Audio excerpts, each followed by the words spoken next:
बोला भारत माता की, भारत माता की, वंदे वंदे, जय श्रीराम, जय जय श्रीराम।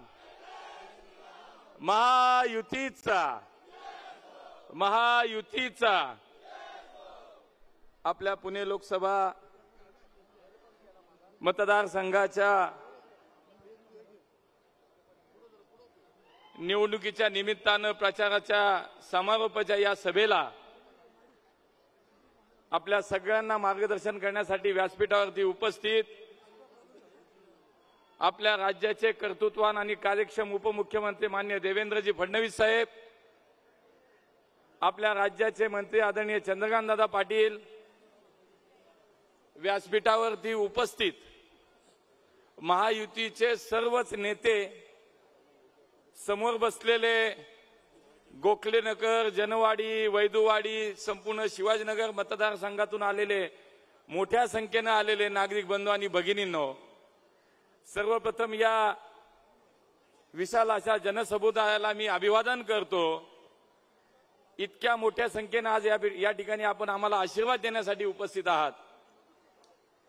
गेले 2 महिने या शहरामध्ये पुणे लोकसभा मतदारसंघामध्ये महायुतीचा उमेदवार म्हणून आपण प्रचार करतोय, लोकांपर्यंत पोहोचण्याचा प्रयत्न करतोय, समाजातल्या शेवटच्या माणसाला भेटून त्याला विनंती करतोय, आवाहन करतोय की पुन्हा एकदा देशाचे प्रधानमंत्री आपल्याला मोदीजींना करायचंय आणि म्हणून आपलं बहुमोल मत हे महायुतीला द्यावं, मोदीजींना द्यावं।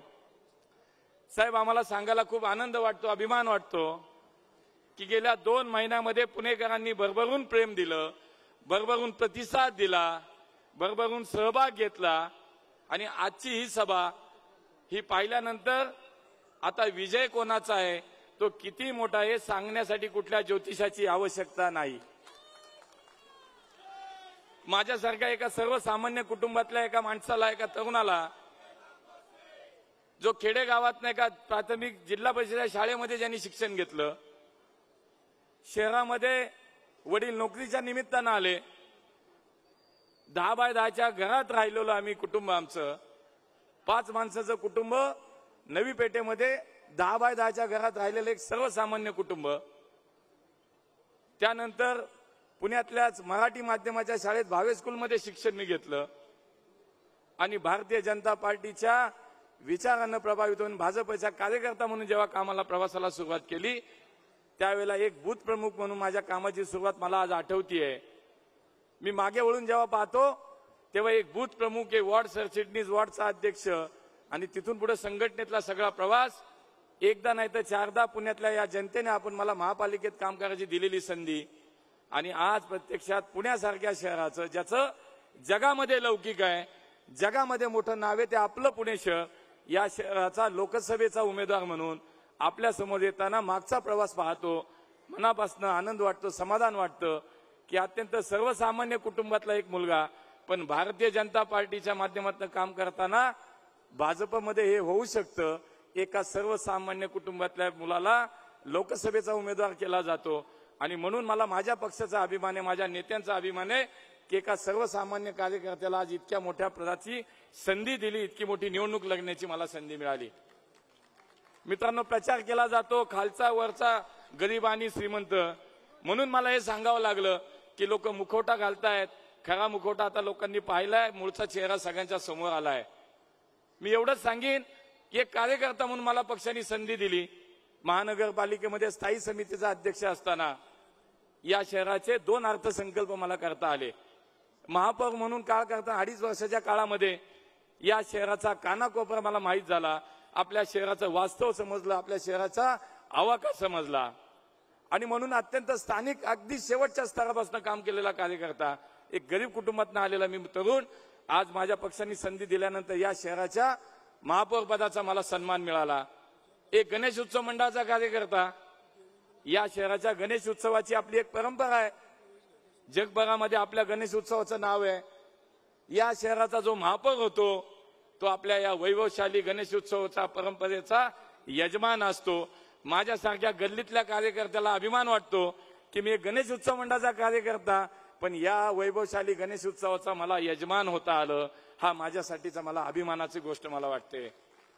आणि म्हणून मला असं वाटतं की सुरुवातीच्या काळामध्ये मी 4 वेळा महानगरपालिकेमध्ये जेव्हा मला आपण सगळ्यांनी संधी दिली, वस्ती विभाग होता, झोपडपट्टी होती, स्लम होती, सगळं सोसायटी होती, सगळ्या भागातील 4ही वेळेला मी वेगवेगळ्या भागातनं निवडून आलो. आपण सगळ्यांनी मला काम करायची संधी दिली आणि त्यामुळे तळागाळातल्या माणसाची दुःख काय असतात, वेदना काय असतात, हे माझ्या स्वतःच्या कुटुंबामध्ये मी स्वतः अनुभवलंय आणि त्यामुळे अत्यंत गरिबाची गोरगरिबांची दुःख मी जाणतो. आणि त्यामुळे एक लोकप्रतिनिधी कसा असला पाहिजे, तर त्याला स्वतःला सुद्धा जाणीव असली पाहिजे, त्याला स्वतःला संघर्ष समजला पाहिजे आणि तरच तो गरिबाचं कल्याण करू शकतो. आणि म्हणून माझ्या पक्षाने मला महापौर जेव्हा केलं, तेव्हा आपल्या शहरावरती तुम्हाला माहिती आहे जगाचं संकट ओढवलं होतं, कोरोनाचं संकट ओढवलं होतं. आणि या काळामध्ये एक कुटुंब प्रमुख म्हणून, एक पालक म्हणून मला जबाबदारी याचं भान होतं. आणि या शहरामध्ये आज कोरोनाचा संसर्ग जो वाढत चालला होता, तो आटोक्यात आणण्याचं काम आपल्या सगळ्यांना मिळून करता आलं. अशी चर्चा केली जायची की आता रस्त्यावरती माणसं मरताना दिसतील, लोकांना औषध कुठून देणार, लोकांना लस कुठून देणार, लोकांना बेड कुठून देणार. पण मला आजही तो प्रसंग सगळा आठवतो. मी त्या काळामध्ये या पुण्यातल्या एक नागरिकाला सेवा पुरवण्याचं काम आपण त्या काळामध्ये सगळ्यांनी मिळून केलं. मित्रांनो, आज त्या काळातली परिस्थिती आठवा. मी एकच छोटंसं उदाहरण देईल, देवेंद्रजींना ऐकायचं आपल्याला. मला हे सगळं भरून आलं, मी आज खूप भावनिक झालो, कारण माझ्यासारख्या कार्यकर्त्याला इतक्या मोठ्या पदावरती याच्यावरती माझ्या पक्षाने आपण सगळ्या जनतेने नेऊन ठेवलंय. आणि म्हणून मला या समोर जाताना 2 महिन्याचा जो सगळा प्रवास आहे, मला ठिकठिकाणी आपल्या सगळ्या लोकांनी, पुणेकरांनी प्रेम दिलं, आपुलकी दिली, अत्यंत प्रेमानं स्वागत करत होते, अत्यंत आत्मीयतेने जवळ करत होते. ज्येष्ठ नागरिक असू, लहान मुलं असू, मिठी मारत होते. मला असं वाटतं शेवटी जय पराजय माहित नाही काय होतो तो, पण हे जे प्रेम दिलं, हे जे प्रेम मला माझ्या आयुष्यात मिळालं, हे मी कधी विसरू शकणार नाही. आज एका युद्धाला सामोरं जातोय आपण आणि त्यावेळेला प्रकर्षानं जाणीव होती की ज्या वेळेला कुटुंब प्रमुख म्हणून, पालक म्हणून महापौर पदाच्या काळामध्ये काम केलं. एकच प्रसंग सांगतो, या काळामध्ये आपण सगळ्यांनी मिळून खूप काम केलं. रस्त्यावरती माणूस नव्हता, एकमेकाला माणूस बोलायला सुद्धा तयार नव्हता. त्याला वाटायचं 100 फुटावरनं बोललो तरी मी मरेल की काय, समोरच्याला कोरोना आहे की काय. अशा काळामध्ये आपण सगळ्यांनी या शहराची काळजी घेतली, आपण या शहराला जगवलं, आपण या शहरातल्या प्रत्येक माणसाच्या आयुष्याची काळजी सगळ्यांनी घेतली. त्यावेळेला एक उदाहरण दिन आणि मी थांबीन. आपण जम्बो कोविड हॉस्पिटल केलं होतं, त्या ठिकाणी 700 पेशंट होते साहेब, 700 रुग्ण एका वेळेला त्या ठिकाणी होते आणि सगळे पेशंट आमचे आयसीयू मध्ये होते, सगळे पेशंट ऑक्सिजनवरती होते. अशा वेळेला रात्रीचे 11:30 वाजता आयुक्तांचा फोन आला की महापौर साहेब, आपल्याकडे केवळ 1 तास पुरेल इतकाच ऑक्सिजन शिल्लक आहे, पण आपल्या गाड्या कुठे आहेत याचा पत्ता लागत नाही. आपल्याला ऑक्सिजनचा पुरवठा करणारे टँकर्स आपल्याला आजही कळत नाही, आता स्ट्रेस त्याचा कुठेही माहिती मिळत नाहीये की ते कुठे आहेत. त्यामुळे 1 तासाच्या आत जर आपल्याला ऑक्सिजन नाही मिळाला तर आपल्या इथं मोठी दुर्घटना घडू शकते. मित्रांनो, त्यावेळेला या शहराचा कुटुंब प्रमुख, पालक म्हणून काय अवस्था झाली असेल आमची विचार करा. मला आजही अंगावरती काटा येतो. आणि पुढच्या पाऊण तासामध्ये माननीय आयुक्त असतील आणि आम्ही दोघांनी कमीत कमी एकमेकाला 10-10, 20-20 फोन केले. ते म्हणायचं अजून आले नाही, मी विचारायचो काय झालं. आणि शेवटचे 15 मिनिटं मित्रांनो शिल्लक होती. मी विचार केला की जगातली सगळ्यात मोठी दुर्घटना माझ्या पुण्यात होणार आणि 700 लोक ऑक्सिजनच्या अभावी 10 मिनिटात 700 लोक दगावली जाणार. मी विचार करत होतो हे जर झालं तर काय. मला आजही आठवतंय, मी असा विचार केला की मी कुठलं घाबरून नाही, कुठल्याही मनामध्ये भीती नाही, पण असा विचार केला मी कुटुंब प्रमुख आहे, मी पालक आहे आणि जर माझ्या हातनं माझ्या काळामध्ये माझ्या अधिकारामध्ये जर असं झालं आणि जर ही दुर्घटना घडली तर साहेब मी शपथ विचार केला दुसऱ्या दिवशी सगळं राजकारण घरदार सोडून कुठेतरी निघून जायचं. भीतीपोटी नाही, माझ्या माणसांच्या प्रेमापोटी की जी मी करू शकलो नाही, जी काळजी मी घ्यायला पाहिजे होती माझ्याकडनं नाही झालं, ही कर्तव्याची भावना होती. पण ईश्वराचे आभार मानले पाहिजेत. 15 मिनिटं राहिली आणि ऑक्सिजनचे टँकर आले आणि आमची सगळी लोक जशी तशी होती तशी सुखरूप राहिली. असे अनेक प्रसंग आहेत. मला एवढंच सांगायचं होतं, आज का बोललो मी तर खूप काय बोललं जातं, खूप काय सांगितलं जातं. मी पहिल्या दिवसापासून सांगितलं की मी कुठल्याही उमेदवारावरती व्यक्तिगत टीका करणार नाही, मी कुठल्याही पक्षाच्या नेत्यावरती, विरोधाच्या कुठल्याही नेत्यावरती टीका करणार नाही.